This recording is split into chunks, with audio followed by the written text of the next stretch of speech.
आज मेरा जन्म हुआ है। अभी मैं अस्पताल में हूँ। माँ पापा मुझे लाड कर रहे हैं। बड़ी दीदी मुझे गोद में लेने की जिद कर रही हैं।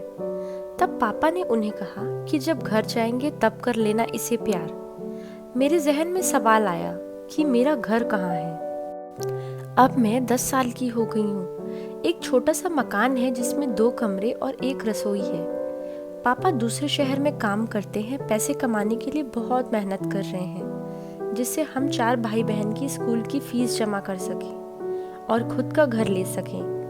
मम्मी बता रही थी कि हम अभी किराए के मकान में रहते हैं, जल्दी भी हमारा भी घर होगा। फिर वही सवाल मन में आया कि मेरा घर कहाँ है। अब मैं 15 साल की हो गई हूँ। अभी भी उसी मकान में हूँ जिसे किराए का घर बोलते हैं। छोटे भाई का जन्मदिन है आज, पर मम्मी घर की दीवारों पर सजावट नहीं करने दे रही, क्योंकि हमारे मकान मालिक ने मना किया है। उनका कहना है उनके घर की दीवारें खराब हो सकती हैं। माँ ने फिर कहा, जब अपना घर होगा तब सजाएंगे। और फिर से वही सवाल मन में आया कि मेरा घर कहाँ है। अब मैं 20 साल की हो गई हूँ। मुझे घर मिल गया और साथ ही खुद का कमरा भी। खुश हूँ मैं। आज बड़ी दीदी की शादी है। मेरा घर आज बहुत सजा है, बहुत सुंदर लग रहा है।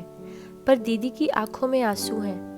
उसे सब समझा रहे हैं कि लड़की तो पराया धन होती है और शादी करके वो अपने घर जा रही है। मुझे चिंता हुई कि मैं भी बड़ी दीदी की तरह इस घर की बेटी ही तो हूँ, मतलब मैं भी पराया धन हूँ। तो आखिर मेरा घर कहाँ है।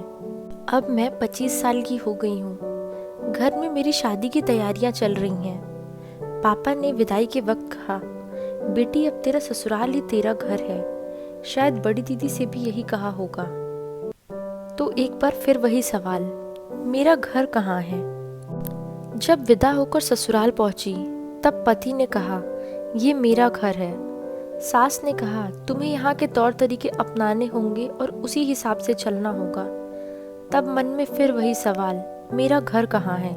कोई मुझे मेरे घर का पता दे दे। शायद मेरी तरह हर लड़की के मन में ये सवाल होता होगा, मैं किस घर को अपना कहूँ, जो मुझे जन्म लेते ही पराया धन बोलता है, या जो मरने तक यह एहसास दिलाता है कि मैं उस घर की बहू हूँ, सदस्य नहीं।